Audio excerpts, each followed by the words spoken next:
Hello बच्चों।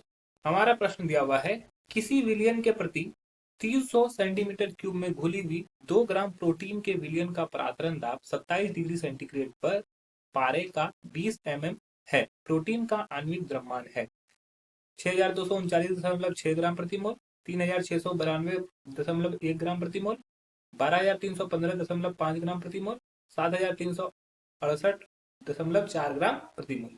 चलिए समझते हैं इस प्रश्न को। तो अगर इस प्रश्न की मुख्य अवधारणा को समझें, तो हमें समझना होगा परासरण दाब के बारे में। ठीक है, परासरण दाब। तो परासरण दाब का जो फॉर्मूला है वो होता है pi equals to C R T. अब सी क्या है? सी यहाँ पे सांद्रण है, आर गैस स्थिरांक है और टी तापमान है। तो सी का फॉर्मूला होता है सांद्रण को निकालने के लिए विलेय के मोल बटा आयतन।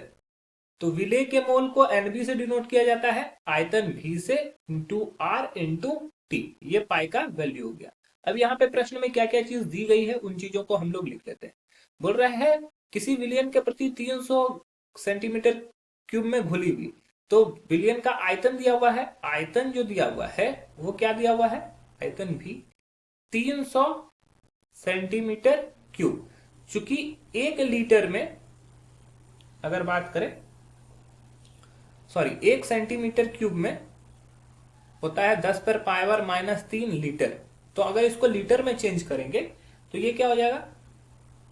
300 गुने 10⁻³ लीटर। तो आयतन जो हो जाएगा वो हमारा हो जाएगा 0.3 लीटर। ठीक है।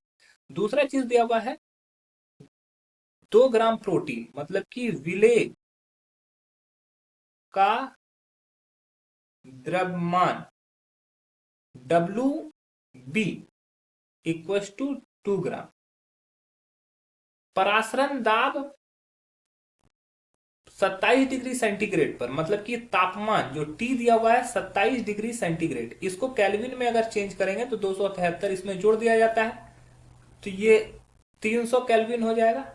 इसके बाद प्रोटीन का आणविक द्रव्यमान, मतलब कि NB हमें फाइंड करना है।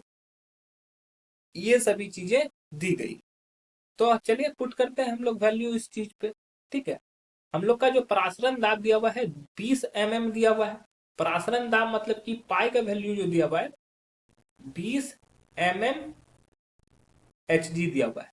तो इसको एटीएम में अगर चेंज करेंगे तो ये क्या होगा? 760 से इसको डिवाइड करना होगा, ये एटीएम में बदल जाएगा। अभी सभी का वैल्यू पुट कर देते हैं। तो पाई का वैल्यू यहाँ पे क्या है? पाई का वैल्यू जो दिया हुआ है वो 20/760 एटीएम है। एनबी का वैल्यू जो होता है, नंबर ऑफ मोल का जो वैल्यू होता है वो क्या हो जाएगा? WB/MB। ये हो जाएगा WB/MB into 1/V into R into T। अब ये MB हमको निकालना है, तो MB का जो वैल्यू निकल जाएगा, अगर MB निकालें तो ये क्या हो जाएगा? MB इक्वल्स टू हो जाएगा WB into R into T। ठीक है। और ये 760 ऊपर आ जाएगा, 760, और डिवाइड में हो जाएगा V इंटू 20, क्योंकि ये 20 नीचे आ जाएगा। ओके। अब अगर इस चीज को सब का वैल्यू यहाँ पे पुट कर देते हैं तो हमें क्या प्राप्त होता है? ये WB का जो वैल्यू है, यहाँ पर WB जो दिया हुआ है वो कितना दिया हुआ है? 2 ग्राम दिया हुआ है।